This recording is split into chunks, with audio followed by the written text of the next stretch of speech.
Reported speech and indirect speech. Reported speech is a way of speaking. It is a way of repeating what someone has told us, something we have read, or something we may have overheard or listened to, at any given time and at any given place. When we repeat exactly what a person says, this is called a direct quotation. Nevertheless, we generally tend to report and not to quote people directly. For instance, John said, "I am happy." This is exactly what John said.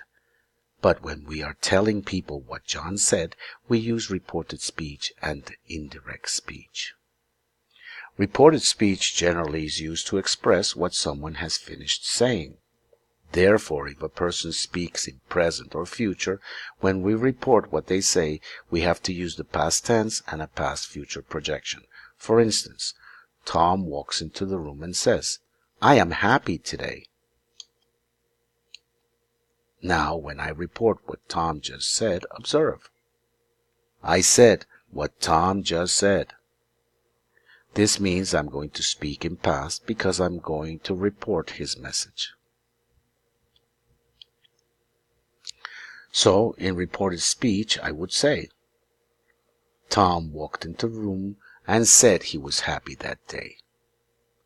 Now, if he walks into the room and says, "I will graduate this year no matter what," then I would report that he walked into the room and said that he would graduate this year. Now, if I'm speaking in past, present perfect, or past perfect, we step back and use the past perfect. For instance, John says he has been to many countries around the world. So you ask me, what did John say? And I would answer, he said he had been in many countries around the world. Indirect speech is also used to report what people say or to ask questions indirectly. These indirect questions are generally noun clauses because they replace nouns in sentences. For instance, when I ask simple yes or no questions or choice questions, I simply use the word if and I repeat the original question. But now it has an affirmative structure. For instance, are you happy? This is a normal question. But if I ask this indirectly, first I introduce it with an idea like, I need to know if you're happy. Other expressions can be, tell me, please let me know, do you know? Or we can respond, I don't know, I can't tell you, I have no idea. Or we can suggest, let's ask John. Why don't we ask someone? Shall we find out? Etc. Remember, yes-no questions simply use if and assume an affirmative structure.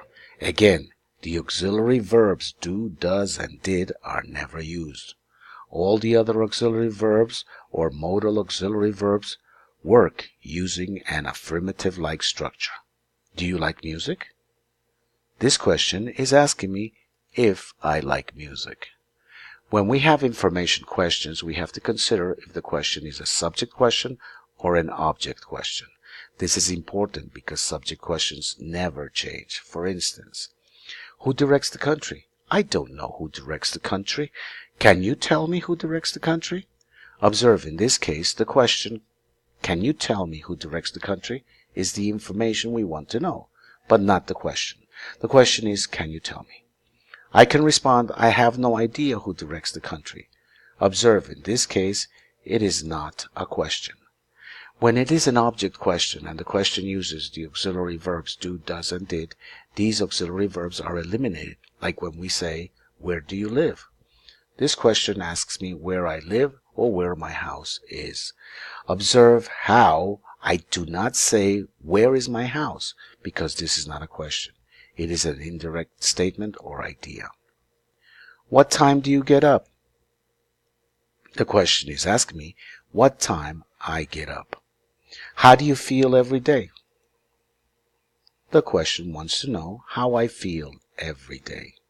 Now, if I mix reported speech and indirect speech, this is what I get. John walks into the room and asks, did you finish your work? And where are you going after lunch? Now to report this I say, John walked into the room and asked me if I had finished my work and where I was going after lunch.